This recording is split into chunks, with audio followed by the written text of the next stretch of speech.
प्रिय भक्तों, आज की यात्रा में हम केदारनाथ ज्योतिर्लिंग की प्राचीन कथा को जानेंगे।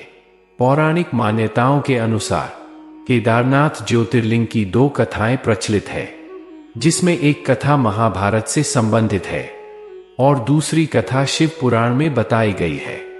भक्तजनों, आज हम आपको यह दोनों प्रचलित कथाएं सुनाने जा रहे हैं। इसीलिए हम चाहते हैं कि आप सभी इस कथा को बड़े ही ध्यानपूर्वक सुने। भक्तों, आपसे निवेदन है कि इन कथाओं को आप पूरा सुने, क्योंकि आधी अधूरी कथा आधा अधूरा ज्ञान देती है और आधा अधूरा ज्ञान बड़ा ही हानिकारक होता है भक्तों। तो चलिए भक्तों, आज की कथा को प्रारंभ करते हैं। सबसे पहले हम शिव पुराण में बताई गई कथा के बारे में जानेंगे। एक समय की बात है, भगवान ब्रह्मा अपने पुत्र धर्म से कहते हैं, सुनो पुत्र, मैं चाहता हूं कि मेरी बनाई हुई सृष्टि में तुम धर्म की स्थापना करो। भगवान ब्रह्मा की बात सुनकर धर्म कहता है, बताइए पिताश्री, मैं आपके लिए क्या कर सकता हूं। तब ब्रह्मा जी ने बताया कि पुत्र, तुम पृथ्वी पर जाकर निवास करो। वहां तुम्हें मूर्ति नामक एक स्त्री से विवाह करना होगा, जो मेरे द्वारा बनाया गया प्रतिरूप ही होगी। पुत्र, तुम दोनों से जो संतान उत्पन्न होगी वह भगवान विष्णु का अवतार होंगे। प्रिय भक्तों, भगवान ब्रह्मा की बात सुनकर धर्म अपनी पत्नी मूर्ति के साथ पृथ्वी लोक पर निवास करने लगे और कुछ ही समय बाद उन्होंने दो पुत्रों को जन्म दिया, जो भगवान विष्णु के अवतार नर और नारायण थे। बोलिए भक्तों, नर और नारायण की जय हो। भगवान नर और नारायण जन्म से ही बड़े ही बुद्धिमान और साधु स्वभाव के थे। वह अधिकांश समय भगवान शिव की भक्ति में लगे रहते। प्रिय भक्तों, जैसे जैसे नर और नारायण बड़े होते गए, वैसे ही उन्होंने गृह आश्रम त्याग दिया और साधु का भेष धारण कर बद्री वन में जाकर भगवान शिव का घोर तप करने लगे। प्रिय भक्तों, नर और नारायण ने ही वहां एक शिवलिंग का निर्माण किया। नर और नारायण बड़ी ही श्रद्धा के साथ भगवान शिव की आराधना करने लगे और शिवलिंग के सामने बैठकर घोर तप करने लगे। नर और नारायण को तप करते हुए कई वर्ष बीत जाते हैं। उनके शरीर पर चारों तरफ बर्फ जम जाती है, फिर भी वह बिना रुके भगवान शिव की आराधना करते रहते हैं। प्रिय भक्तों, एक बार तो ऐसा समय आता है कि इंद्र का सिंहासन भी उनकी तपस्या से डोलने लगता है। तब भगवान इंद्र कामदेव को उनकी तपस्या भंग करने के लिए भेजते हैं, लेकिन कामदेव भी नर और नारायण की तपस्या को भंग करने में असफल रहते हैं। इसके बाद भगवान इंद्र नर और नारायण के पास आते हैं और उनसे क्षमा याचना करते हैं। तब नर और नारायण उनसे प्रसन्न होकर अपनी जांघ में से अप्सरा उर्वशी को उत्पन्न करते हैं। हाँ भक्तों, नर और नारायण की जांघ में से ही स्वर्ग की सबसे सुंदर अप्सरा उर्वशी उत्पन्न हुई थी। भगवान इंद्र उर्वशी को पाकर बहुत प्रसन्न हुए, क्योंकि उनके स्वर्ग की शोभा और बढ़ गई थी।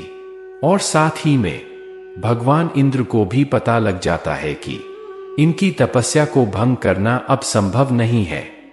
इसी प्रकार एक लंबा समय बीत जाने के बाद जब भगवान शिव नर और नारायण की तपस्या से प्रसन्न हो जाते हैं, तब भगवान शिव उसी शिवलिंग से प्रकट होते हैं, जिसे नर और नारायण ने अपने हाथों से बनाया था।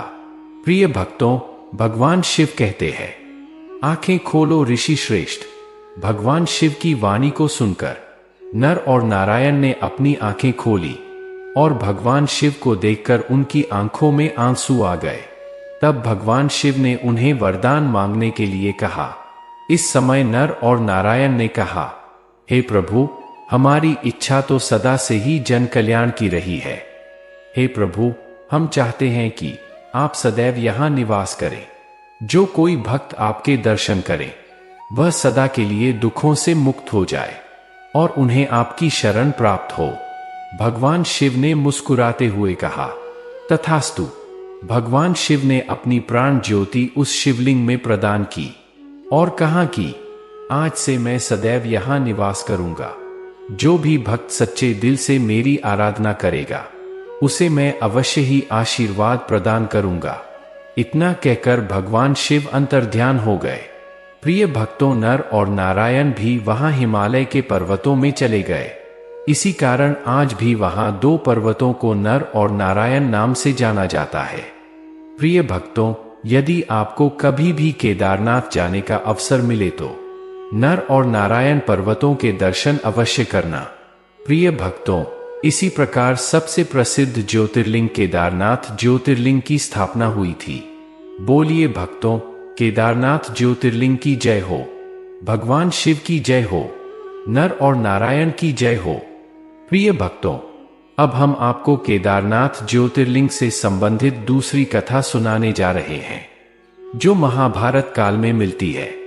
जब महाभारत का युद्ध समाप्त हो चुका था, तब एक दिन पांचों पांडव एक साथ एक शिविर में बैठे हुए थे और सभी के चेहरों पर एक उदासी छाई हुई थी।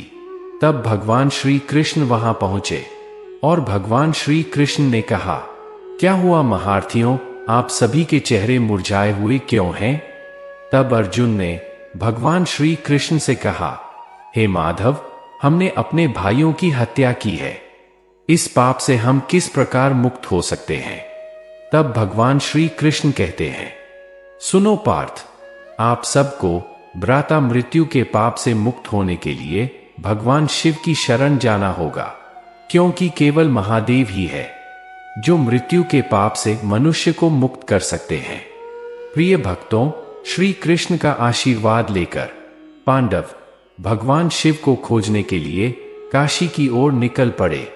लेकिन भगवान शिव पांडवों के इस कार्य से प्रसन्न नहीं थे। इसीलिए भगवान शिव ने जब देखा कि पांडव काशी में प्रवेश करने वाले हैं, तभी भगवान शिव आकाश मार्ग से केदारनाथ की ओर चले गए।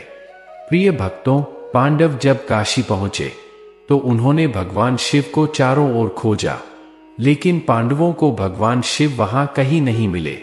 तब पांडवों ने माता पार्वती से कहा, हे माता, आप हमें बताइए कि भगवान शिव हमें कहां मिल सकते हैं। तब माता पार्वती ने पांडवों को बताया कि भगवान शिव आप सभी को केदारनाथ की पहाड़ियों में मिलेंगे। माता का आशीर्वाद लेकर पांडव केदारनाथ की ओर निकल पड़े। जब भगवान शिव ने देखा कि पांडव तो केदारनाथ भी पहुंच गए हैं, उसी समय भगवान शिव ने एक बैल का रूप धारण किया और गौशाला में जाकर सभी बैलों में सम्मिलित हो गए। पांडवों ने केदारनाथ पहुंचकर भगवान शिव को चारों ओर खोजा, लेकिन भगवान शिव उन्हें कहीं पर भी नहीं मिले। प्रिय भक्तों, भगवान शिव के न मिलने पर सभी पांडव बहुत निराश हो गए। तभी अर्जुन ने भगवान श्री कृष्ण की स्तुति करना आरंभ कर दिया। भगवान श्री कृष्ण के चमत्कार से सभी बैल जोर जोर से आवाज करने लगे। तभी युधिष्ठिर समझ गए कि हो ना हो, महादेव इन्हीं बैलों में सम्मिलित है। प्रिय भक्तों, उसी समय भीम ने अपना विशालकाय रूप धारण किया और दो पर्वतों की चोटी पर अपने पैर रख मध्य में एक रास्ता बना दिया। भीम के इस विशालकाय रूप को देखकर सभी बैल भीम के पैरों के मध्य से निकल गए, लेकिन भगवान शिव वहीं खड़े रहे। इस पर युधिष्ठिर ने भगवान शिव को पहचान लिया। प्रिय भक्तों, भगवान शिव फिर से अदृश्य होने के लिए धीरे धीरे धरती में समाने लगे। यह देखकर भीम ने भगवान शिव का ऊपरी शरीर पकड़ लिया और भगवान शिव को वहां से जाने नहीं दिया। प्रिय भक्तों, भीम के पकड़ने से भगवान शिव की पीठ का हिस्सा वही स्थिर हो गया और एक शिवलिंग के रूप में बदल गया। प्रिय भक्तों, इसी शिवलिंग को आज केदारनाथ ज्योतिर्लिंग के नाम से जाना जाता है। बोलिए भक्तों, केदारनाथ ज्योतिर्लिंग की जय हो, भगवान शिव की जय हो। इस प्रकार भगवान शिव पांडवों की चतुराई को देखकर प्रसन्न हो गए। तब भगवान शिव ने कहा, हे श्रेष्ठ, आप सब हमें क्यों खोज रहे थे? तब युधिष्ठिर ने भगवान शिव से कहा, हे प्रभु, आप तो अंतर्यामी हैं, आप तो सब कुछ जानते हैं।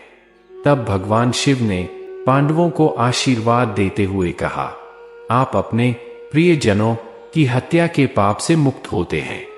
इतना कहकर भगवान शिव अंतर्ध्यान हो गए। भगवान शिव का आशीर्वाद पाकर सभी पांडवों ने केदारनाथ शिवलिंग पर जल और पुष्प चढ़ाए। भगवान शिव की ज्योति को देखकर देवताओं ने भी आकाश मार्ग से केदारनाथ शिवलिंग पर फूलों की वर्षा कर दी। तो प्रिय भक्तों, यही थी केदारनाथ ज्योतिर्लिंग की प्राचीन कथाएं। प्रिय भक्तों, केदारनाथ ज्योतिर्लिंग की कथा को सुनने से मनुष्य के सभी दुख संकट मिट जाते हैं और मनुष्य अपने सभी रोगों से मुक्त हो जाता है। तो प्रिय भक्तों, जीवन में एक बार आप भी केदारनाथ ज्योतिर्लिंग के दर्शन अवश्य करना, क्योंकि केदारनाथ ज्योतिर्लिंग के दर्शन करने से मनुष्य की हर मनोकामना पूर्ण होती है। आज की कथा को देखने के लिए धन्यवाद भक्तों। आपके इसी प्रेम से प्रेरित होकर हम आपके लिए नई नई कथाएं लाते हैं भक्तों। इसीलिए हमें प्रेरित करने के लिए आप हमारे चैनल को सब्सक्राइब कीजिए और इस वीडियो को लाइक कीजिए और कमेंट में अवश्य ही हर हर महादेव लिख दीजिए। धन्यवाद भक्तों।